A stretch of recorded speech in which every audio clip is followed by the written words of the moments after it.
England, the mid-1970s.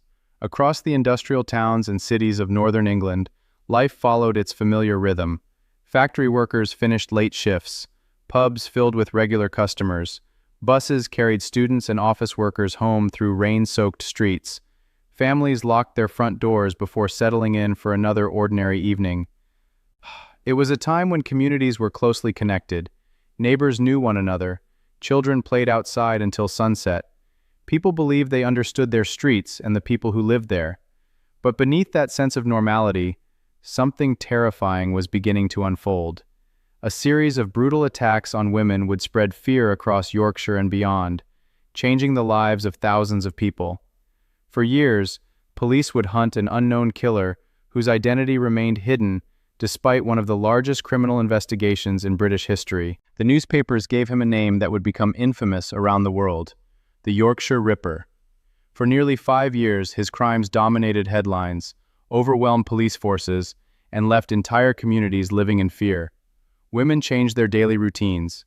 Parents worried every time their daughters left the house. Taxi drivers became more cautious. Police officers worked around the clock, chasing a man who always seemed to stay one step ahead. Yet when the investigation finally came to an end, the public discovered something almost impossible to believe.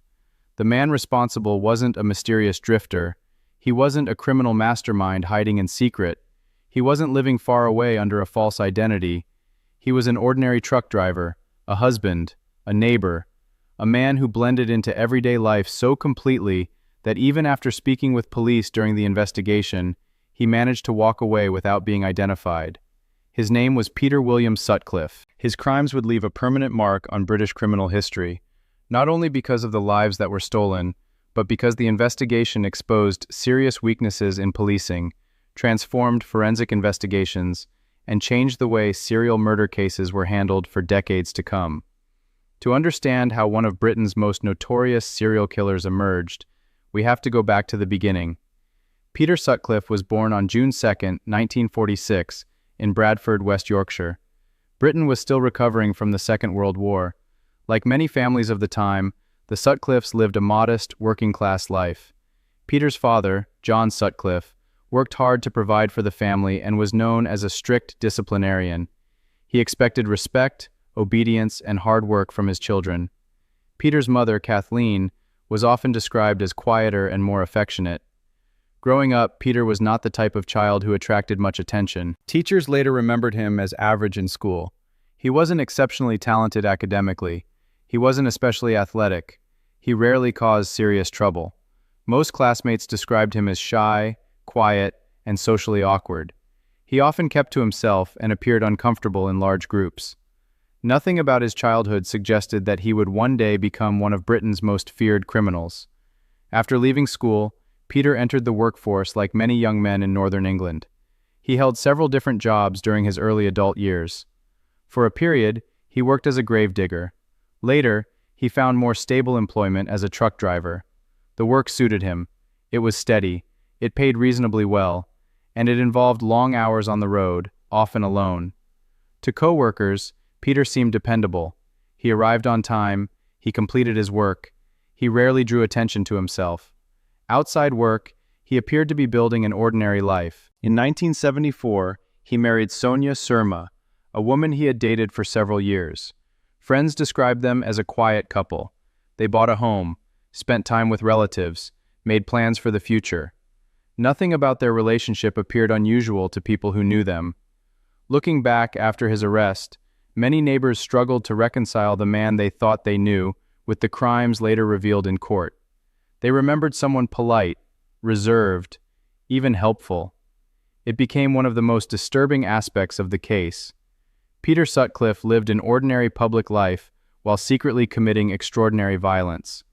As the years passed, some people noticed subtle changes in his behavior. He became increasingly withdrawn. Co-workers occasionally described him as distant.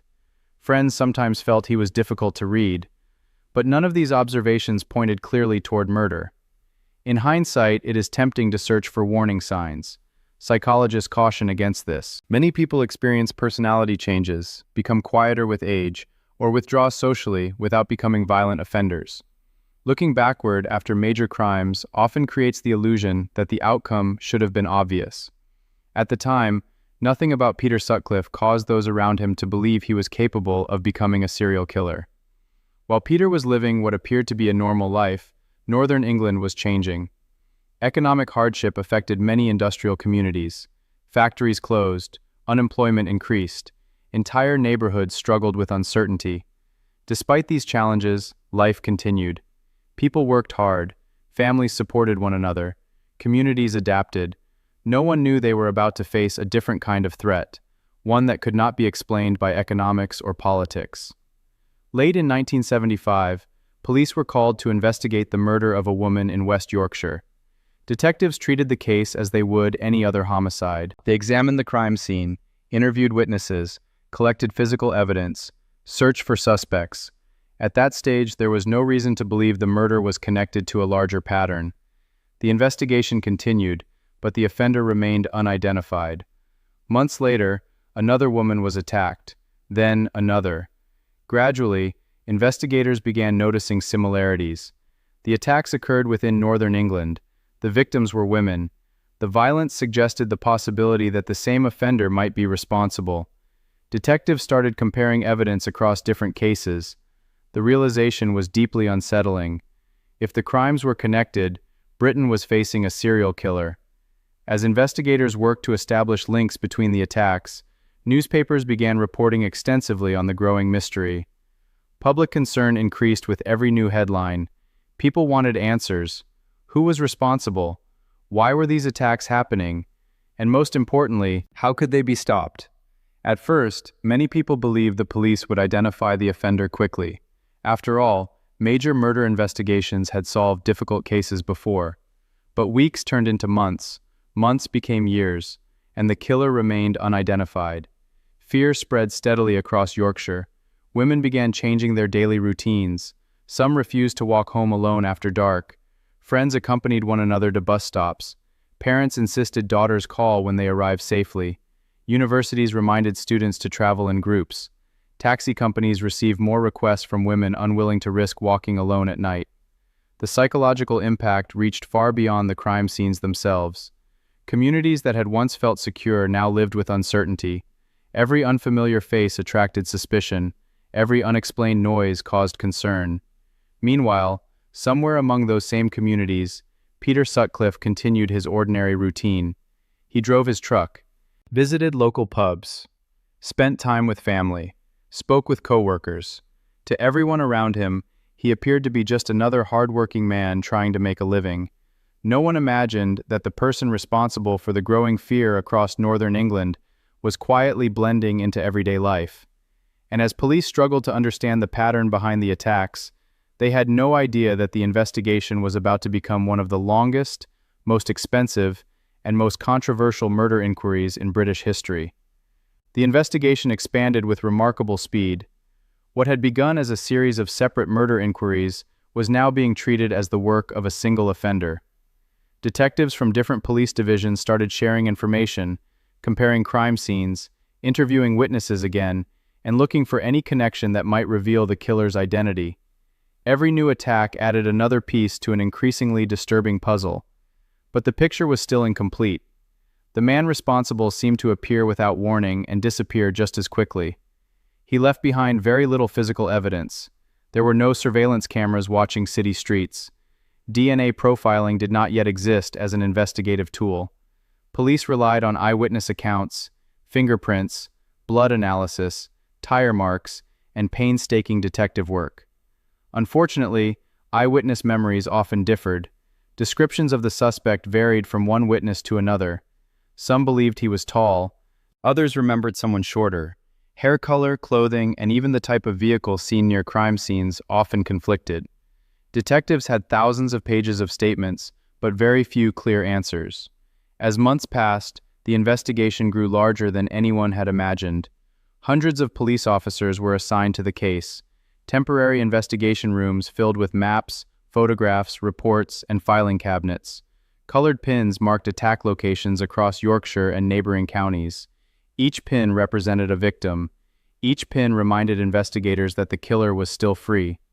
Telephone lines remained busy day and night.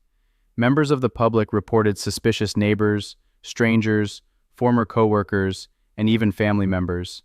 Thousands of names were recorded. Every credible lead required officers to conduct interviews, verify alibis, and eliminate suspects. The sheer amount of information became overwhelming. Long before computers could efficiently organize investigations, detectives depended on handwritten notes, index cards, and paper files. Finding one important detail among thousands of documents could take hours, sometimes days. Despite the enormous effort, Peter Sutcliffe continued living what appeared to be an ordinary life. He drove long distances for work. He chatted with coworkers during breaks. He visited pubs. He returned home to his wife. To everyone around him, he remained a quiet truck driver. No one suspected that the man featured nightly on television news was sitting beside them at work or standing in line at local shops. As fear spread, newspapers intensified their coverage. Almost every major development became front-page news. Journalists searched for ways to describe the unknown killer. Eventually, one name began appearing repeatedly in headlines: the Yorkshire Ripper. The nickname immediately captured public attention. It deliberately echoed the name Jack the Ripper, the unidentified murderer who had terrorized London nearly a century earlier. Although the comparison increased newspaper sales, many victims' families later criticized the use of sensational nicknames. They argued that such labels risked turning murderers into infamous public figures, while the victims' names faded from memory. Today, many historians and true crime researchers agree that the focus should remain on those whose lives were taken, not on creating myths around offenders. Meanwhile, pressure on the police reached extraordinary levels. Every unsuccessful week damaged public confidence. Community meetings grew increasingly emotional. Residents wanted reassurance. Families wanted arrests. The victims' relatives wanted justice. Senior officers faced criticism from politicians, journalists, and members of the public alike. The investigation became one of the most closely watched criminal inquiries in British history. Then, in 1978, something happened that dramatically changed the direction of the case. Police received an anonymous letter. The writer claimed responsibility for the murders. The message mocked investigators, suggesting they were chasing the wrong people. At first, detectives treated the letter cautiously. Anyone could claim responsibility for a famous crime. But a short time later, another package arrived. This time it contained an audio cassette. The man speaking on the recording again claimed to be the killer. His voice carried a distinctive regional accent. Investigators compared details from the recording with information that had not been widely reported. Believing the messages might genuinely have come from the murderer, police devoted enormous resources to identifying the person behind the letters and tape. The media published excerpts. Television broadcasts played portions of the recording. Members of the public listened carefully, hoping to recognize the voice. The investigation increasingly focused on finding the man heard on the tape. Years later, authorities would discover that the recordings and letters were an elaborate hoax, created by a man completely unrelated to the murders. The deception consumed valuable investigative time and diverted attention away from the real offender. While detectives searched for the anonymous letter writer, Peter Sutcliffe remained free. In one of the most controversial aspects of the investigation, Sutcliffe came into contact with police more than once. His name appeared during routine inquiries. He was interviewed. His background was checked. Officers asked questions. Then they allowed him to leave. Nothing during those interviews convinced detectives that he was the serial killer they had spent years hunting. Looking back, those missed opportunities became a major focus of later reviews. Investigators had spoken directly to the man responsible, yet he slipped away and continued his ordinary life. The case also exposed how dangerous assumptions can become during major investigations. Early theories about the killer influenced the direction of police work. As additional victims came from different backgrounds, investigators were forced to reconsider some of their original beliefs. The evidence showed that the offender's victims did not fit a single, simple profile. Each new attack challenged earlier assumptions and reminded detectives that successful investigations must be guided by evidence rather than expectations. By the end of the 1970s, Northern England had changed. Women routinely altered their travel plans. Friends refused to let one another walk home alone. Employers adjusted work schedules where possible. Universities expanded safety advice for students. Parents worried every evening until family members returned home. Fear had become part of everyday life, and still, the killer remained unidentified. Unknown to almost everyone, the investigation was now approaching its final chapter.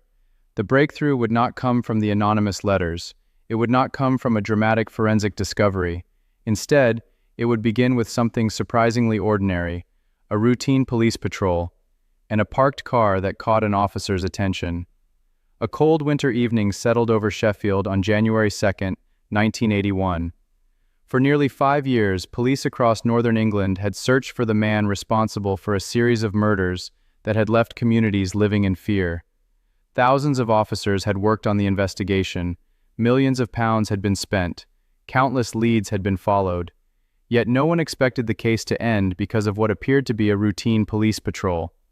That evening, 2 uniformed police officers were driving through an area known for prostitution when they noticed a parked car. Inside sat a man and a woman. At first glance, there was nothing to suggest they had just encountered one of Britain's most wanted criminals. Still, something seemed unusual. The vehicle attracted the officers' attention, and they decided to carry out a routine check. As the officers approached, the driver identified himself using false information. His behavior appeared calm on the surface, but he also seemed uneasy. The officers checked the vehicle and quickly discovered that its registration plates did not match the car. That alone was enough to justify further investigation. The driver was arrested in connection with the vehicle offense and taken to the police station. His name was Peter Sutcliffe. What happened over the next several hours would bring one of the largest murder investigations in British history to an end. Before leaving the scene, officers searched the area around the parked vehicle. Nearby, they discovered several objects that appeared to have been thrown away shortly before police arrived. Among them were a hammer and a knife. Investigators believed these items had been deliberately discarded in an attempt to avoid their discovery. The finding immediately raised serious concerns. Detectives leading the Yorkshire investigation were informed without delay. Experienced investigators traveled to question the suspect. For years, they had imagined the moment they would finally sit across from the man responsible. Now that moment had arrived. At first, Sutcliffe denied any involvement in the murders. He answered questions carefully. He attempted to explain his movements. Detectives compared his statements with evidence collected over the previous 5 years. Slowly, contradictions began to appear. Investigators confronted him with details from several attacks. They compared witness descriptions with his appearance. They examined his employment records, travel routes, and previous police interviews. The more questions they asked, the stronger the case became. Eventually, Sutcliffe admitted responsibility for numerous attacks. The confession stunned investigators. For years, they had searched across northern England. The man responsible had been living an ordinary life, only a short distance away. News of the arrest spread quickly. Newspapers rushed out special editions. Radio stations interrupted regular programming. Television broadcasts announced that the Yorkshire Ripper had finally been captured. Across Britain, families expressed relief. For the first time in years, many women felt that the long period of fear might finally be over. But relief was soon replaced by disbelief. People expected a mysterious criminal who had somehow escaped every attempt to catch him. Instead, they saw photographs of an ordinary-looking truck driver, a married man, someone who blended effortlessly into everyday life. Neighbors struggled to understand how the quiet man they knew could have committed such terrible crimes. Co-workers described him as reserved but dependable. Friends searched their memories for warning signs they might have missed. Many found none. The realization that someone could maintain such an ordinary appearance while hiding a violent secret deeply unsettled the public. Investigators now faced another enormous task. A confession alone was not enough. Every statement had to be verified. Every crime had to be connected through evidence. Forensic specialists re-examined physical evidence collected over several years. Witnesses were interviewed again. Timelines were reconstructed in extraordinary detail. Police compared Sutcliffe's movements with the dates and locations of each attack. Again and again, the evidence supported the prosecution's case. The investigation that had once struggled to connect scattered clues was finally coming together. Several months later, Peter Sutcliffe appeared before the courts. His legal team argued that he suffered from severe mental illness and that his responsibility for the crimes had been diminished. Psychiatrists gave differing opinions. Some believed he experienced serious mental health problems. Others concluded that he understood exactly what he was doing when he carried out the attacks. The jury ultimately rejected the argument that he should not be held fully responsible. In May 1981, Peter Sutcliffe was convicted of 13 murders and 7 attempted murders. The judge sentenced him to life imprisonment, describing the crimes as exceptionally grave. For the families of the victims, the verdict marked the end of a long legal process, but it did not erase years of grief. Many relatives had waited years for answers. Some had spent that time wondering whether the killer would ever be caught. Others had lived with the painful knowledge that someone responsible for unimaginable violence remained free. The conviction brought justice, but it could never restore the lives that had been lost. As the trial concluded, attention shifted away from Peter Sutcliffe himself and toward another important question. How had one man managed to avoid capture for so long, despite one of the largest investigations in British history? Independent reviews examined every stage of the inquiry. They found that the investigation had been overwhelmed by the sheer volume of information. Thousands of witness statements, thousands of suspects, paper records spread across multiple police departments. The hoax letters and cassette tape had diverted investigators for months, consuming valuable time and resources. Sutcliffe himself had even been interviewed before his arrest, yet he was not identified as the offender. These findings sparked widespread debate throughout Britain. Police forces studied the mistakes made during the investigation. Training procedures were reviewed. Methods for sharing information between departments were strengthened. Future investigations would increasingly rely on centralized databases, improved intelligence analysis, and advances in forensic science. The Yorkshire Ripper investigation became one of the most important case studies in modern policing, not only because of the crimes themselves, but because of the lessons learned from the search for the man who committed them. The conviction of Peter Sutcliffe brought an end to one of the most extensive murder investigations in British history, but it did not bring an end to the questions. For many people, the trial answered only one mystery. It identified the man responsible.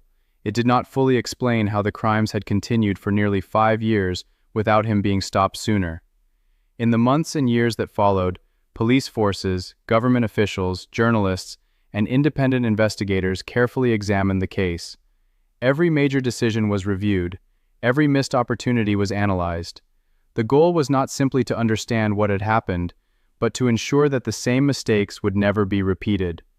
One of the strongest criticisms centered on the way information had been managed. By the end of the investigation, police had collected hundreds of thousands of documents, witness statements, vehicle registrations, anonymous tips, forensic reports, handwritten notes. Without today's digital databases, detectives had to organize this enormous amount of information manually. Important details could easily become buried among thousands of pages. Investigators later concluded that better coordination and information sharing might have helped identify patterns much earlier. Another major issue involved the infamous hoax letters and cassette tape. For months, detectives believed the messages had been sent by the real killer. The writer taunted police, claimed responsibility for the murders, and spoke with a distinctive regional accent. Because investigators considered the recordings genuine, they narrowed parts of their search to men who matched the accent heard on the tape. Peter Sutcliffe did not fit that profile. As a result, attention was repeatedly directed away from the real offender. Years later, authorities identified the author of the hoax as a man entirely unrelated to the murders. Although he was prosecuted for the deception, the damage had already been done. The false messages had diverted valuable resources during one of the most important criminal investigations in British history.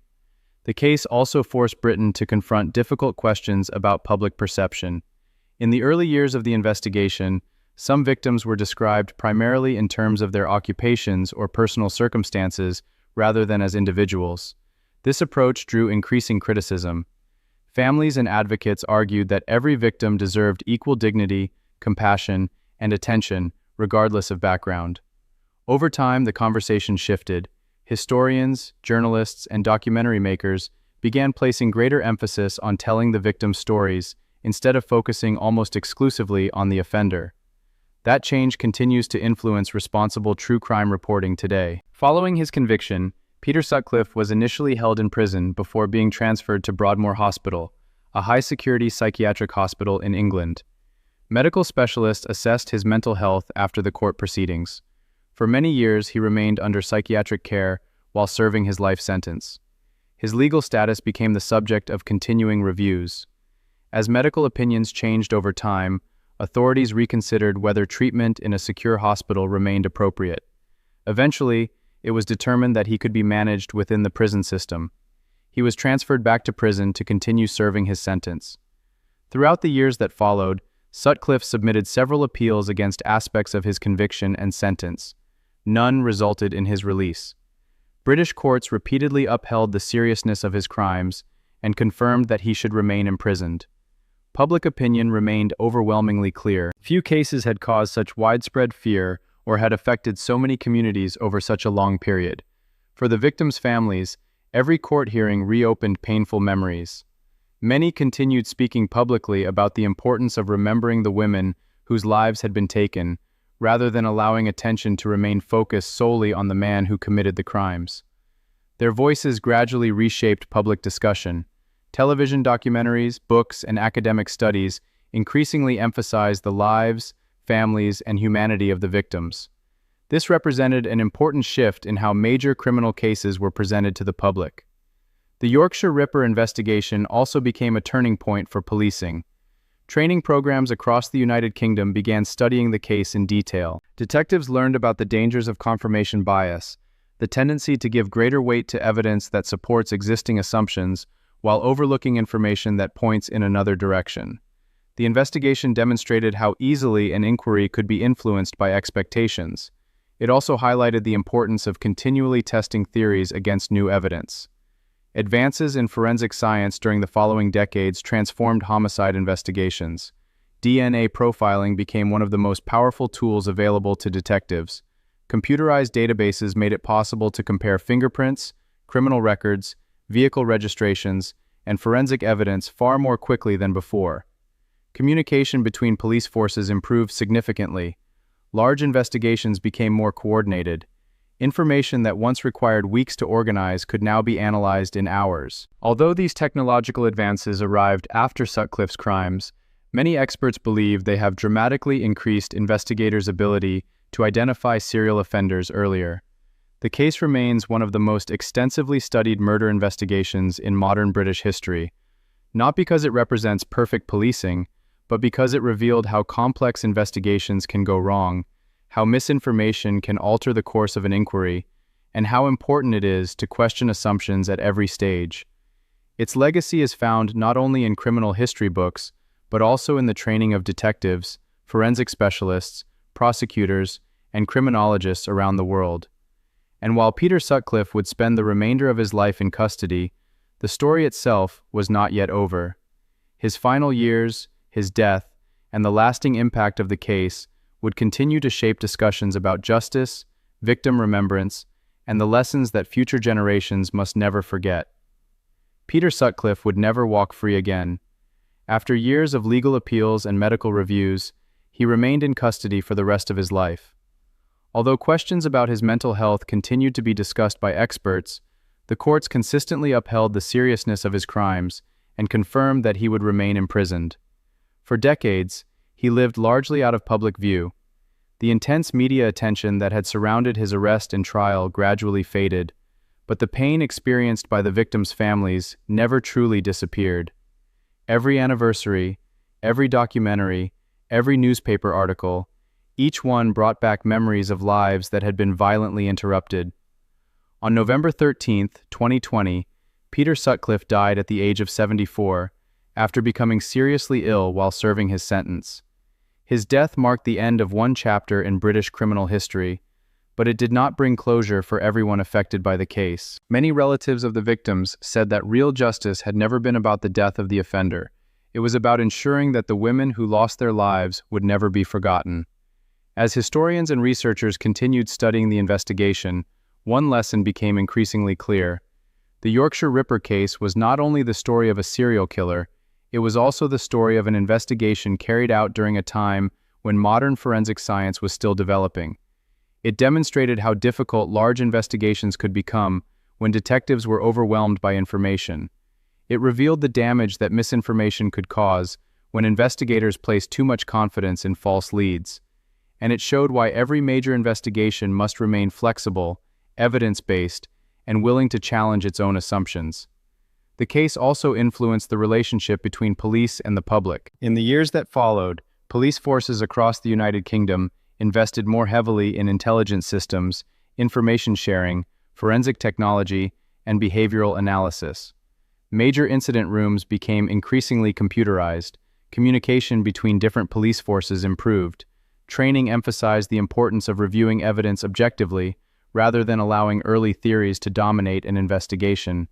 These changes were not introduced because of one case alone, but the Yorkshire Ripper investigation became one of the defining examples used to explain why such reforms were necessary. The media also learned difficult lessons. For many years, coverage of the murders often centered on the killer himself.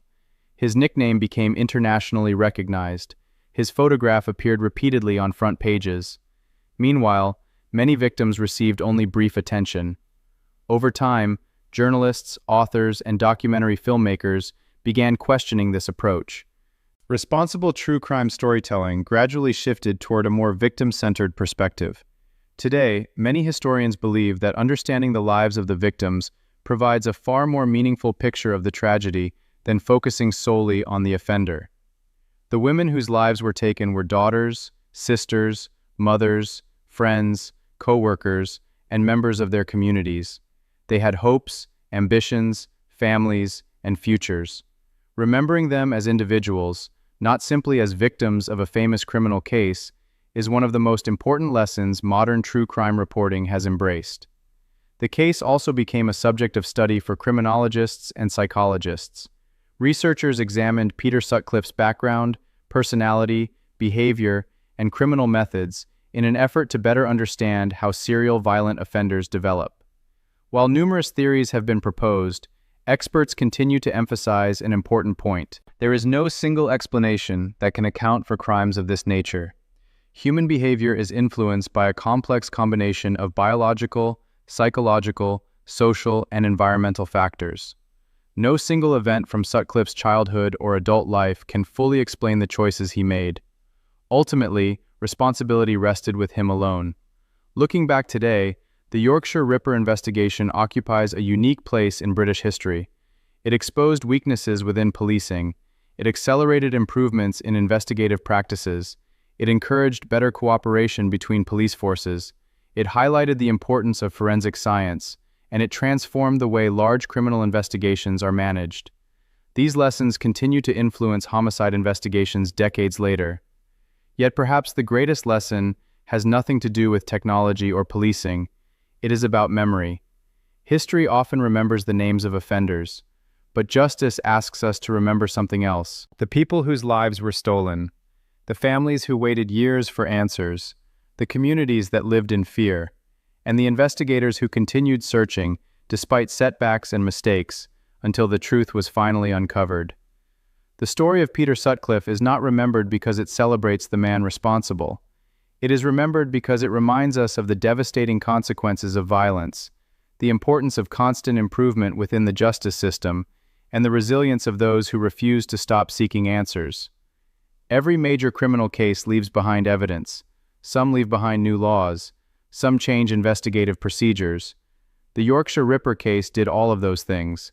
Its legacy can still be seen in police training academies, forensic laboratories, university classrooms, and criminal justice systems around the world. But beyond the investigations, the courtrooms, and the headlines, there remains a simple truth. 13 women lost their lives. 7 others survived attacks that changed them forever. Their families carried that loss for decades. Their stories deserve to be remembered with dignity, compassion, and respect. Because in the end, this was never just the story of a serial killer. It was the story of the people whose lives were forever changed, and of a nation that learned painful lessons from one of the darkest chapters in its modern history.